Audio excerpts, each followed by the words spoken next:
Você já parou para pensar como os super ricos conseguem acumular aquelas fortunas imensas e, ao mesmo tempo, pagar quase nada de imposto? Pois é.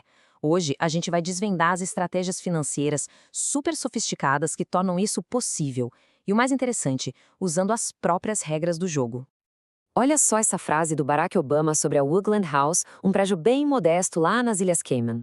Ou é um prédio muito lotado, ou é um endereço falso com um único propósito: evitar o pagamento de impostos. Pensa bem, quase 20.000 empresas registradas num único endereço. Isso já nos mostra uma coisa fundamental sobre as finanças globais. O que importa mesmo não é o físico, sabe? São os contratos, os registros e, claro, as brechas na lei.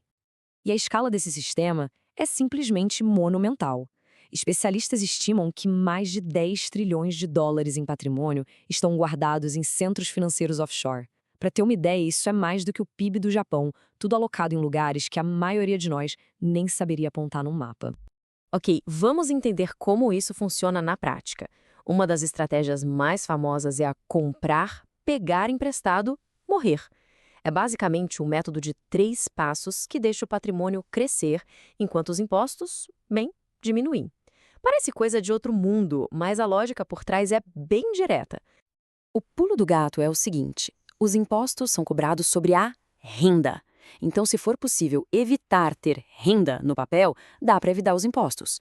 O simples fato do valor de ativos como ações ou imóveis aumentar não é considerado renda, até que esses ativos sejam vendidos. E essa é a brecha fundamental. A estratégia se desenrola em 3 atos. Primeiro, o óbvio: comprar. Adquirir ativos que tendem a se valorizar, como ações, imóveis, empresas. Segundo passo, pegar emprestado. Em vez de vender esses ativos para ter dinheiro e pagar imposto sobre o lucro, eles são usados como garantia para pegar empréstimos. E por fim, o passo final: morrer. É quando os ativos são passados para os herdeiros, ativando uma última vantagem fiscal. A genialidade da coisa toda está no passo de pegar emprestado. O dinheiro que vem de um empréstimo não é renda, então não é tributado. Pensa assim: é como usar o valor da sua casa para pegar um empréstimo e viver com esse dinheiro, mas sem nunca precisar vender a casa. Enquanto isso, o ativo original, as ações, o imóvel, continua lá, quietinho, crescendo em valor, livre de impostos. E aí vem a jogada de mestre: o morrer. Eu sei, parece mórbido, mas é um mecanismo fiscal poderosíssimo chamado Step-up in Basis.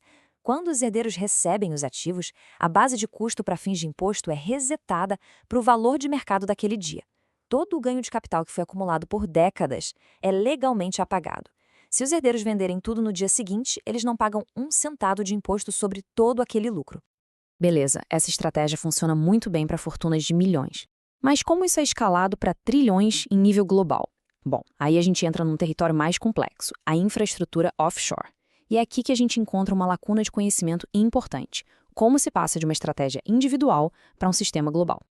Mas antes de seguir, uma distinção que é crucial: a gente está falando de elisão fiscal, que é legal. É usar as regras, as deduções e as brechas da lei para reduzir o imposto.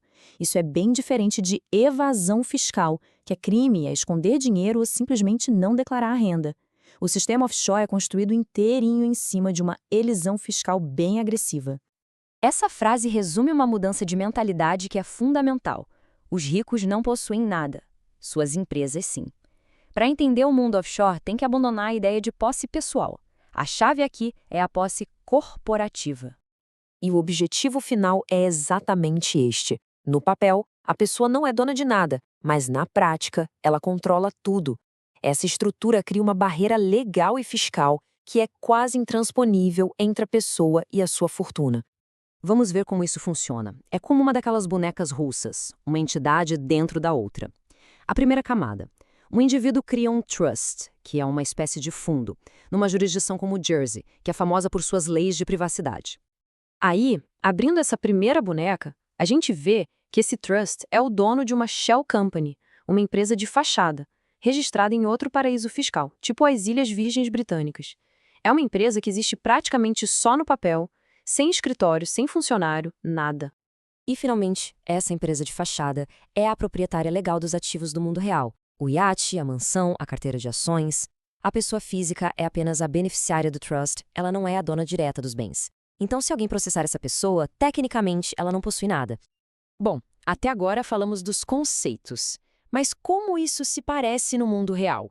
Vamos analisar alguns casos bem famosos que ajudaram a expor esse sistema todo. Um dos casos mais emblemáticos de elisão fiscal corporativa em escala global envolve uma das maiores empresas do mundo, a Apple, e a sua engenhosa estrutura montada na Irlanda. Em certo momento, graças a essa estrutura, a taxa de imposto efetiva da Apple sobre os lucros no exterior chegou a ser de apenas 0,005%. Para ser mais claro, isso é tipo pagar $50 de imposto para cada $1 milhão de lucro. É um número que mostra o poder absurdo dessas estruturas. E como isso foi possível? A Apple explorou uma brecha entre as leis dos Estados Unidos e da Irlanda. Eles criaram empresas que eram registradas na Irlanda, então os Estados Unidos não as tributavam.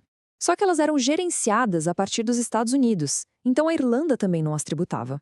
Elas viraram entidades apátridas para fins fiscais, criando uma zona cinzenta totalmente livre de impostos por onde passaram mais de 120 bilhões de dólares. No fim das contas, a União Europeia interveio. Eles decidiram que a Irlanda tinha dado uma vantagem fiscal ilegal para a empresa. E depois de uma longa batalha na justiça, a Apple foi condenada a pagar cerca de 14 bilhões de dólares em impostos retroativos. Isso mostra a escala da controvérsia. Esse mundo secreto acabou vindo à tona por causa de grandes vazamentos de dados. Os Panama Papers em 2016 e depois os Pandora Papers em 2021 escancararam o uso dessas empresas de fachada por elites do mundo todo. Isso gerou uma pressão pública enorme e fez com que os governos começassem a reagir com acordos para compartilhar informações bancárias e até a discutir um imposto mínimo global para as empresas. E tudo isso nos leva a uma questão central. No mundo onde o capital atravessa fronteiras em questão de segundos, mas as leis fiscais ainda são nacionais, quem é que realmente define as regras do jogo? É esse conflito que está no coração do sistema financeiro offshore e que levanta questões profundas sobre justiça e desigualdade que, no fim, afetam a todos nós.